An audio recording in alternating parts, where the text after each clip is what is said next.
Hello guys, welcome back to another game review. Today I will be reviewing Saints Row: Gat Out of Hell. And to be honest, I didn't expect to have the review out this early, because this game was way shorter than I thought it was going to be. I thought it was going to be short, but not this short. We'll get more into that later.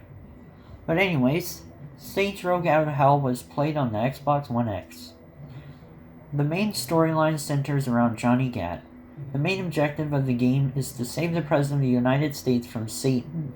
The President of the United States was kidnapped because Satan thought he would be perfect for his daughter to marry. That is literally the entire story.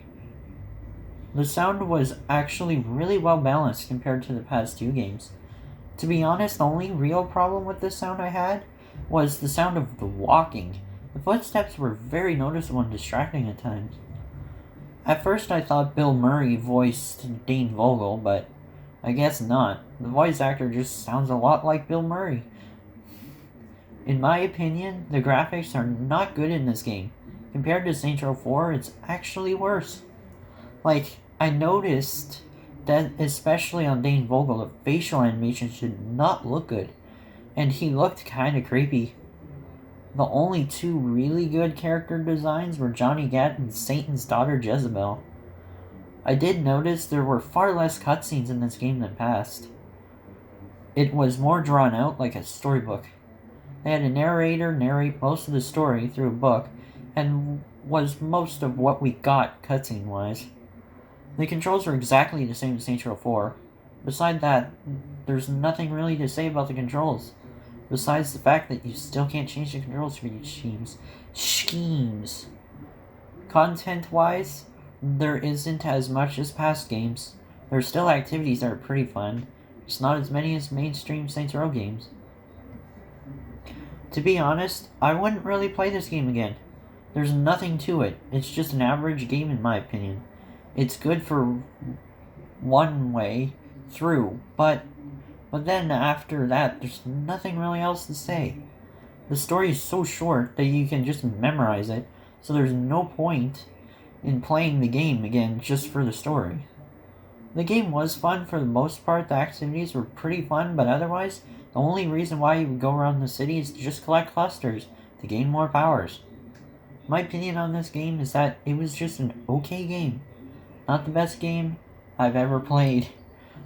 Not the worst game ever, just meh. I really can't say what they could have done better, because I know this wasn't a mainstream Saints Row game. It was just like an in-between of Saints Row 4 and 5. I believe they made Saints Row Gat Out of Hell just to keep the hype up for the Saints Row game, and nothing else. I would tell my friends about it, just because I could say you can literally beat up Satan in a video game, and that's pretty much it. Gameplay-wise, there isn't much to say. There's literally no customization on anything. You can only upgrade your weapons. You can't even change the look of your weapons. You can't get tattoos. You can't customize cars. Not that you really need to. You can upgrade your weapons to make them more powerful, and yes, you do have superpowers, so you can upgrade those as well. Sadly, there really isn't any music in this game.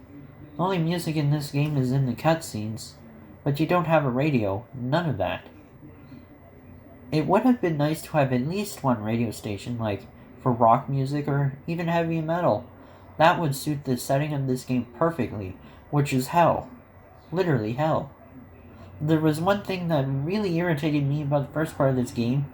They tried to turn this game into a musical when they started singing. I almost quit the game because it was so cringy. You shut the fuck up! You shut the fuck up! You shut the fuck up! You shut the fuck up! I hope you die! Luckily, well, they only did it once, but I skipped the whole cutscene because I just couldn't handle it. Luckily, the next scene where Jezebel tries to sing, Johnny shuts it down and says, "We're not doing that again," which in my opinion was like one of the only funny parts in the game. Who are you? Well, I'm We're not doing that again. Got him! Anyways, with every review I will give a rating out of the number 10. I give this game a 3. I give it a 3 because the map is so small, there's no music in the game, the activities are lackluster, the only really real thing you can do in the map is just gather clusters to upgrade your powers, and that's pretty much it. There's no customization, the weapons are semi-customizable, but not a lot. The game is also very short. It took me only 3 hours to finish the game, which is very surprising because I played this once before and I don't remember it being that short. But that's it. I will see if I can post a video about my overall thoughts of the Saints Row series, since I've completed every game so far. I might even cover some Saints Row 5 rumors and news and stuff that might come up. But that will maybe be next week or something. But anyways, the next game I'll review is Minecraft Dungeons. I'm really excited to play this game, especially because it's free on Xbox Game Pass, so that'll probably be a really good game. But anyways, thank you all and see you next time.